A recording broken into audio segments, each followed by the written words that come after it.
Name's Graham. Norm asked me to put together a few items out of the collection. The collection, this is only just part of it, the collection's probably... I've divided up into numerous areas. We've got a few pistols down the other end, some of a lot of significance. That's an M24, which was Gulf War I Army rifle at the time. Very, very rare in Australia.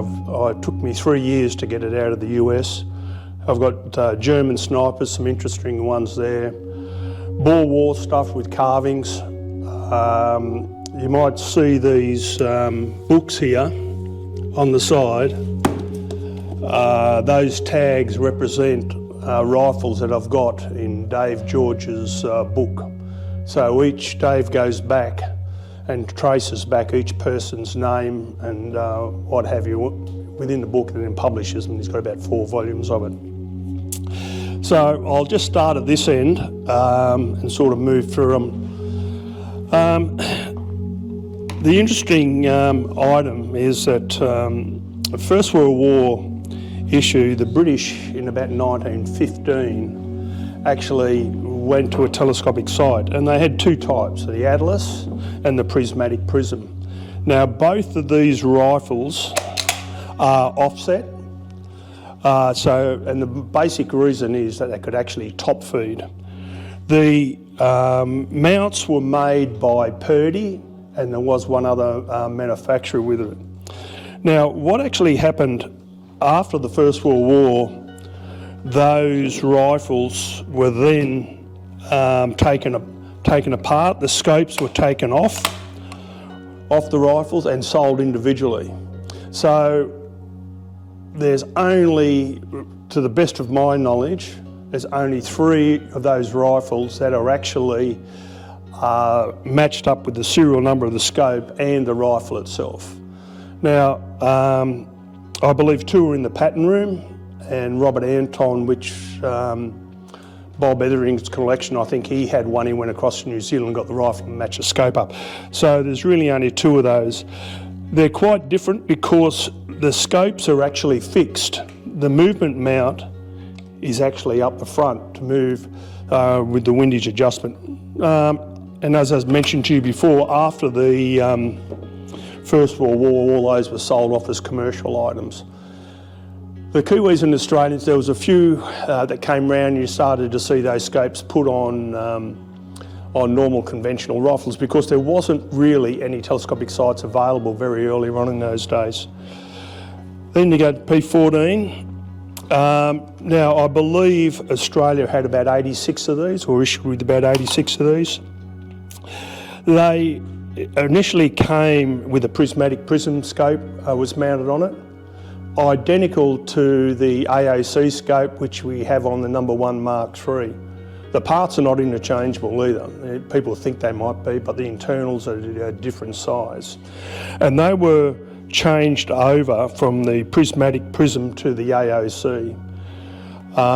These were basically up until basically the Second World War and thereabouts. The markings are different on the P14. They're traditionally made out of Winchester rifles, so they are all Winchester rifles, so they'll have a W serial number to start off with. And the scopes are normally numbered to the rifle. The Australian ones have a different marking or stamps on the left-hand side of the receiver compared to the New Zealand one. I don't know how many New Zealand had, but they had a few. I did manage to pick one up in New Zealand.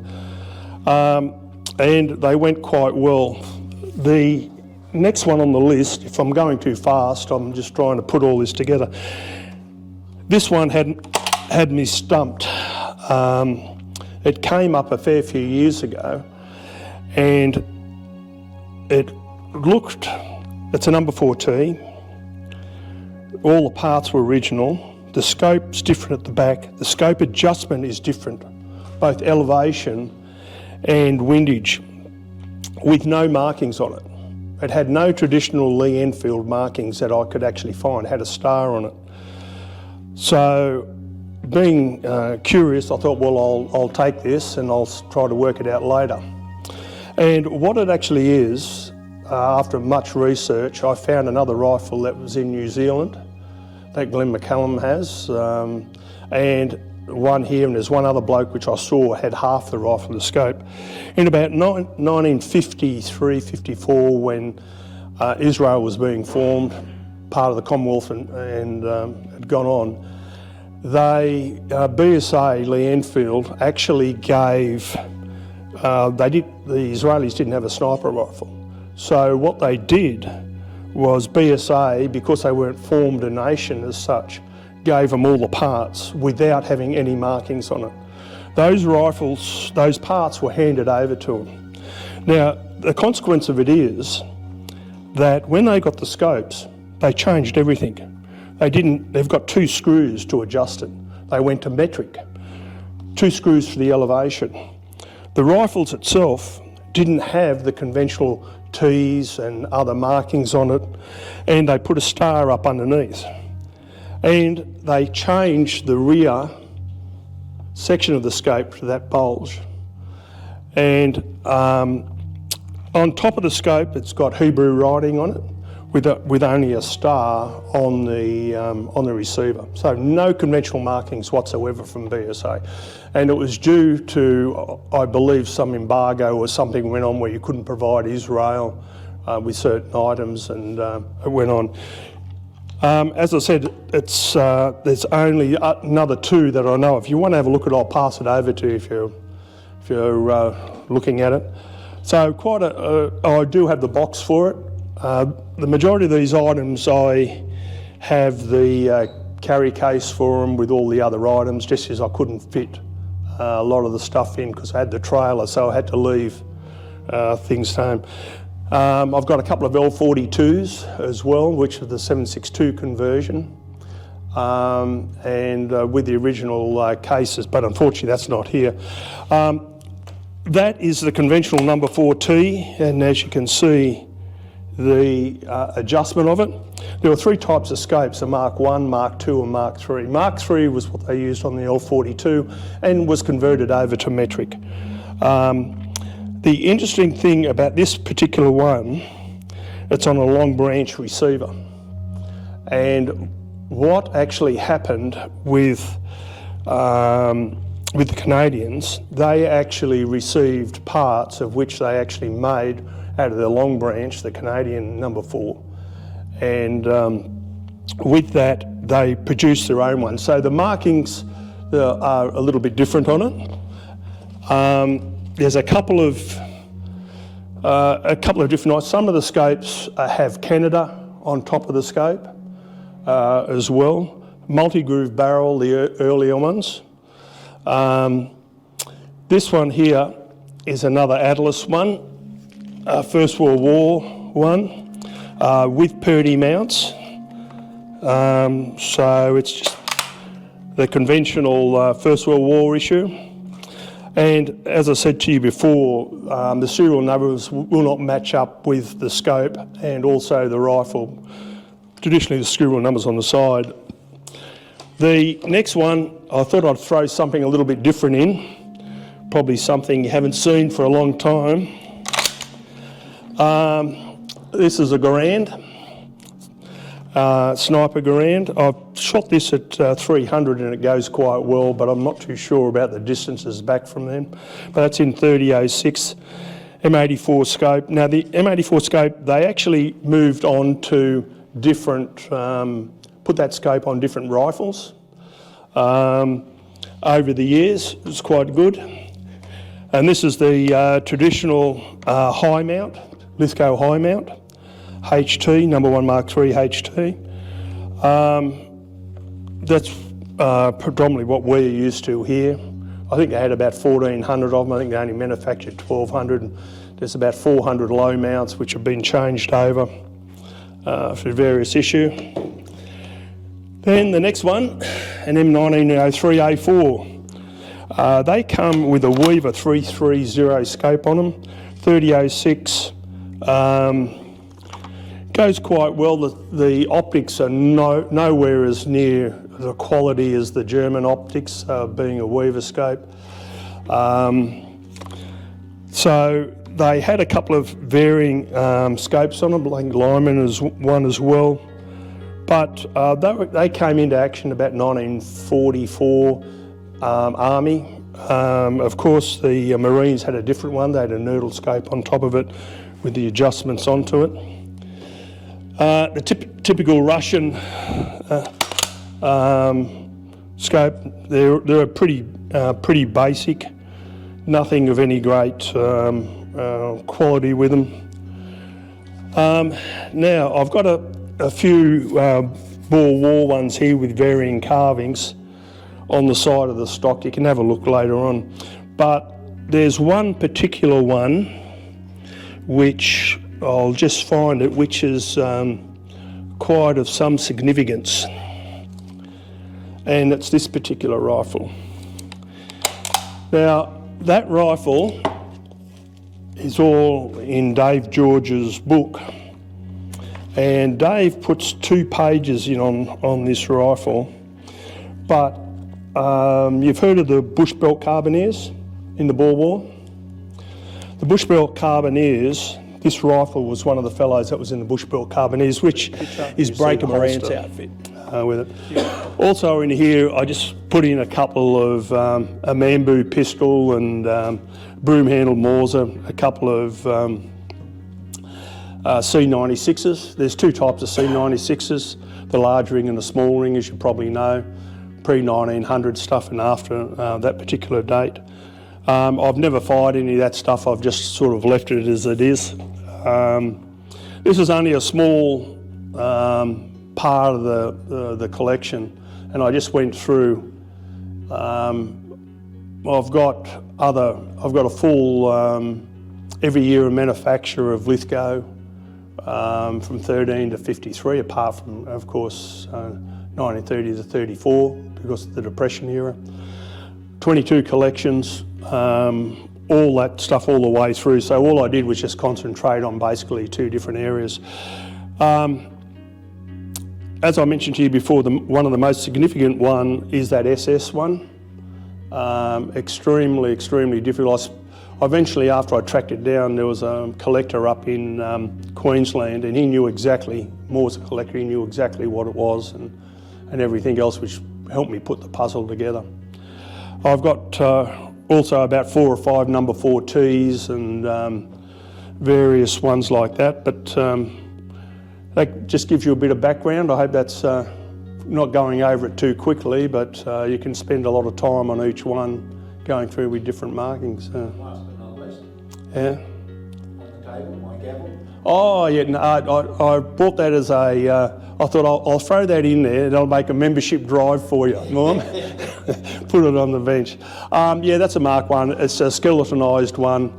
I've got a full skeletonized set of number 1, number 4, and all the shorter versions, and I picked that up many years ago. I've got the box and everything with it. So it's just a display purpose one.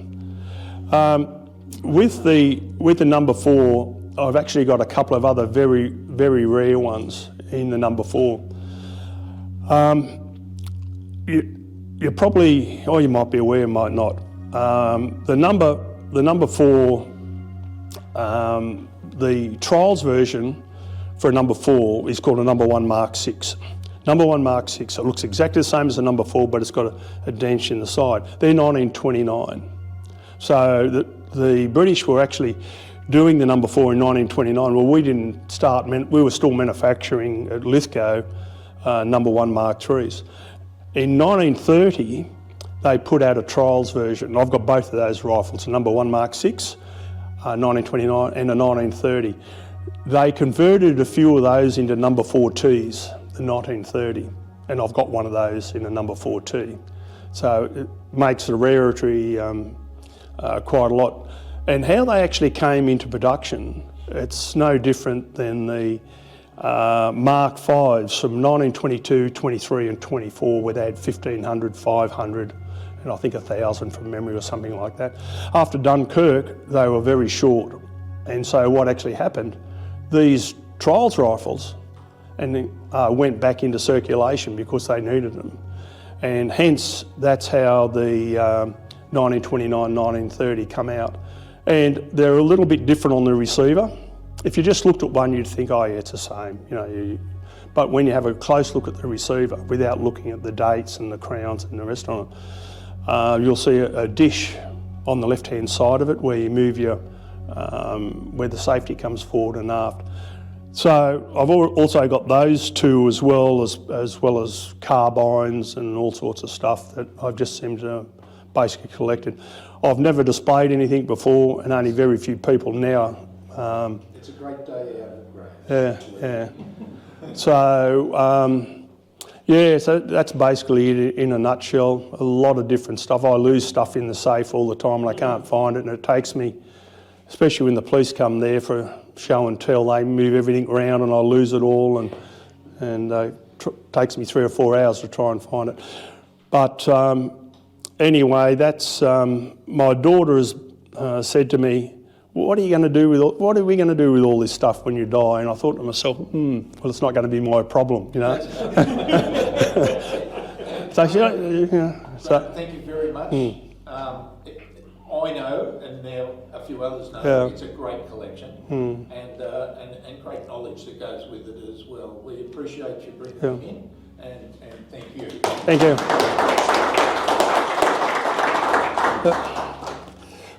Yeah, you can have a bit of a play with them if you want. Only for those at the license. We might not get that. Good job. If I took some photos, yeah, go for it. Yeah, go for it. Tell me a little bit about the Israeli business. I've got a number 4, which is I'm pretty sure it's Hebrew writing on the box and everything like that. But what happened there? Did the British give them? Yeah. What actually happened? They weren't formed as a state. So, of course, Palestine was run by the British, the Commonwealth. So then they came across. About that was basically there was a very large colonial pistol collector called Bernie Mac down in Victoria. Multi-million-dollar collection he had. He got this off Harry Chevrel's daughter back in about the 80s, and it was unregistered. And so he had it in his collection. When Bernie Mac died, I had a call from another fellow I knew, and he said, well, this is what it is, come down and get it. So anyway, so I bought the pistol, but then I had to get it authenticated. And I had to get statutory declarations and all sorts. Anyway, a fellow by the name of McDonald down in Wangaratta, he lived with Harry Chevrel on his property. Went and saw him, and as soon as he saw the holster, which is very civic, and he said no, he said that's definitely Harry Chevrel's pistol because he knew all about it. The daughter, she ended up getting an OBE, and she was married to the Attorney General of Victoria, and he was also a Cheney prisoner of war. And in doing so, he, when he married Harry Chevrel's daughter, he was good friends with Harry Chevrel, and so that sort of propagated that particular part of it. The Australian War Memorial, the daughter rang the Australian War Memorial up about that pistol. She gave them all the uniforms and everything else, which if you see down there is on display now. She rang back about, I think 3 or 4 weeks later, because it was unlicensed at the top, and rang back and said, I've got his pistol, left a message, and the War Memorial didn't reply, and hence Bernie Mac got it, and that's how it sort of propagated into that sort